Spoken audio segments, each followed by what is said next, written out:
ഹരേ കൃഷ്ണ. എല്ലാവർക്കും നമസ്കാരം. അപ്പം ഞാനൊരു ചെറിയൊരു കഥയുമായിട്ടാണ് വന്നിരിക്കുന്നത്. സ്വാമിയേ ശരണമയ്യപ്പ, സ്വാമിയേ ശരണമയ്യപ്പ, സ്വാമിയേ ശരണമയ്യപ്പ. അന്നദാനം മഹാദാനം. അന്നദാനത്തിൻ്റെ മഹത്വം പറയുന്ന ഈ കഥ മഹാഭാരതത്തിലാണ് പറഞ്ഞിട്ടുള്ളത്. കർണനും സുയോധനും പറഞ്ഞ ദുര്യോധനൻ മരണശേഷം സ്വർഗത്തിലെത്തി. രണ്ടു പേർക്കും ഉജ്ജ്വലമായ വരവേൽപ്പും കാര്യങ്ങളും ഒക്കെ ലഭിച്ചു. എന്നിട്ട് രണ്ടു പേർക്കും ഓരോ കൊട്ടാരം നൽകി. സകലവിധ സൗകര്യങ്ങളുമുള്ള കൊട്ടാരങ്ങളിൽ ദർബാറുകളും നർത്തകിമാരും എല്ലാം ഉണ്ടായിരുന്നു. കുറച്ചു നേരം കഴിഞ്ഞു കർണന് ദാഹം അനുഭവപ്പെട്ടു. വെള്ളം അന്വേഷിച്ച് കൊട്ടാരം മൊത്തം കറങ്ങി നടന്നു. ഒരിടത്തും കിട്ടിയില്ല. വെള്ളം മാത്രമല്ല, ഭക്ഷണവും അവിടെ എങ്ങും ഇല്ല എന്ന് മനസ്സിലായി. ഉള്ള ആപ്പിളും മുന്തിരിയുമെല്ലാം തന്നെ സ്വർണത്തിലും വെള്ളിയിലും ഉള്ളതാണ്.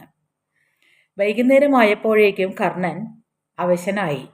ഗതിമുട്ടിയപ്പോൾ കർണൻ കൃഷ്ണനെ കണ്ട് സങ്കടം ഉണർത്തിച്ചു. ഒന്നും തിന്നാനും കുടിക്കാനും തരാതെ എന്ത് സ്വർഗം? സുയോധനന് എല്ലാ സൗഭാഗ്യവും ഉണ്ട്, എനിക്ക് ഭക്ഷണവും വെള്ളവും ഇല്ല എന്നിങ്ങനെ പരാതികൾ ലിസ്റ്റിട്ടു.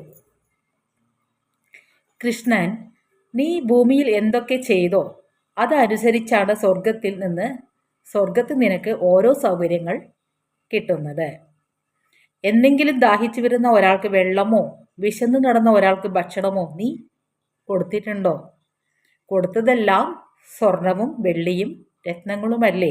പിന്നെ നിനക്ക് സ്വർഗത്തിൽ എങ്ങനെ ഭക്ഷണം കിട്ടും? കർണനാകെ വിഷമത്തിലായി. കർണൻ, ഭക്ഷണം കിട്ടാൻ ഒരു വഴിയും ഇല്ലേ? കൃഷ്ണൻ, എന്തെങ്കിലും ആർക്കെങ്കിലും അന്നദാനം നടത്തുന്ന സ്ഥലത്തേക്ക് നീ വഴി പറഞ്ഞ് കൊടുത്തിട്ടുണ്ടോ? അപ്പോൾ കർണൻ പറഞ്ഞു, ഉണ്ട് എന്ന്. ഒരിക്കൽ സുയോധനൻ അന്നദാനം നടത്തിയപ്പോൾ ഒരാൾക്ക് ആ സത്രത്തിലേക്കുള്ള വഴി കാണിച്ചു കൊടുത്തിട്ടുണ്ട്. അപ്പോൾ കൃഷ്ണൻ പറഞ്ഞു, എന്നാൽ നീ അന്ന് ചൂണ്ടിക്കാട്ടിയ ആ വിരൽ ഇപ്പോൾ നുണഞ്ഞ് നോക്കൂ. കർണൻ ഭഗവാനെ അനുസരിച്ചു. വലതു കൈയിലെ ചൂണ്ടുവിരൽ നുണഞ്ഞ കർണന് വിശപ്പ് മാറി എന്ന് ഐതിഹ്യം. അന്നദാന സത്രത്തിലേക്ക് ചൂണ്ടിക്കാട്ടിയ വിരലിന് ഇത്രയും പുണ്യമെങ്കിൽ അന്നദാനം നടത്തുന്നവർക്ക് സ്വർഗം നിശ്ചയമത്രേ. ദാനങ്ങളിൽ വെച്ച് ഏറ്റവും മഹത്തായത് അന്നദാനമാണ്. മറ്റു ഏതൊരു ദാനവും അന്നദാനത്തോളം മാഹാത്മ്യം ഏറിയതല്ല. വിശന്നു വലിഞ്ഞു വരുന്ന ഒരാൾക്ക് അന്നം ലഭിക്കുമ്പോഴുണ്ടാകുന്ന ആശ്വാസവും അതു കഴിച്ച ശേഷം ഉണ്ടാകുന്ന സംതൃപ്തിയും അന്നദാതാവിന് അനുഗ്രഹമായി പരിണമിക്കുന്നു. മറ്റൊരു ദാനം കൊണ്ട് കിട്ടുന്നയാൾക്ക് തൃപ്തി വരണം എന്നില്ല. ധനം, വസ്ത്രം, സ്വർണം, ഭൂമി ഇവയിൽ ഏതു കൊടുത്താലും വാങ്ങുന്നയാൾക്ക് കുറച്ചുകൂടി കൊടുത്താൽ അതും അയാൾ വാങ്ങും.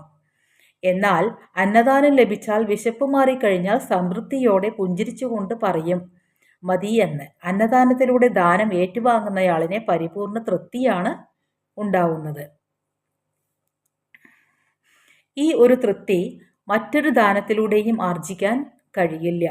അന്നദാനം നടത്തിയാൽ ദാരിദ്ര്യവും കടവും മാറുമെന്നാണ് വിശ്വാസം. കൂടാതെ കുടുംബത്തിൽ സമ്പത്ത്, സമൃദ്ധിയും ഐശ്വര്യവും ഉണ്ടാവും. ജീവൻ നിലനിർത്താൻ ഭക്ഷണം അത്യാവശ്യം ആണ്. അന്നദാനം നൽകുന്നതിലൂടെ ഒരാൾക്ക് ജീവൻ നൽകുകയാണ് ചെയ്യുന്നത്. അതുകൊണ്ടാണ് അന്നദാനം മറ്റു ദാനങ്ങളെക്കാൾ മഹത്തരമാണെന്ന് പറയുന്നത്. ശിവപുരാണത്തിലാണ് ഈ കഥ പറഞ്ഞിട്ടുള്ളത്. ഗജതുരംഗ സഹസ്രം ഗോകുലം കോടി ദാനം കനകരചിത പാത്രം മേദിനി സാഗരാന്തം ഉദയകുല വിശുദ്ധം കോടി കന്യാപ്രദാനം നഹി നഹി ബഹുദാനം അന്നദാനസ്സു സമാനം എന്നാണ് അന്നദാനത്തെ പ്രകീർത്തിക്കുന്നത്. അതായത് 1000 കൊമ്പനാനകൾ, 1000 പടക്കുതിരകൾ, 1 കോടി പശുക്കൾ, നവരത്നങ്ങൾ പതിച്ച അനവധി സ്വർണ്ണാഭരണങ്ങൾ, പാത്രങ്ങൾ, സമുദ്രത്തോളം ഭൂമി എന്നിങ്ങനെ നിരവധി ദാനങ്ങൾ ചെയ്താലും അതൊന്നും അന്നദാന ഫലത്തിന് തുല്യമാകില്ല എന്നാണ്. ഹരേ കൃഷ്ണ. എല്ലാവർക്കും നന്ദി.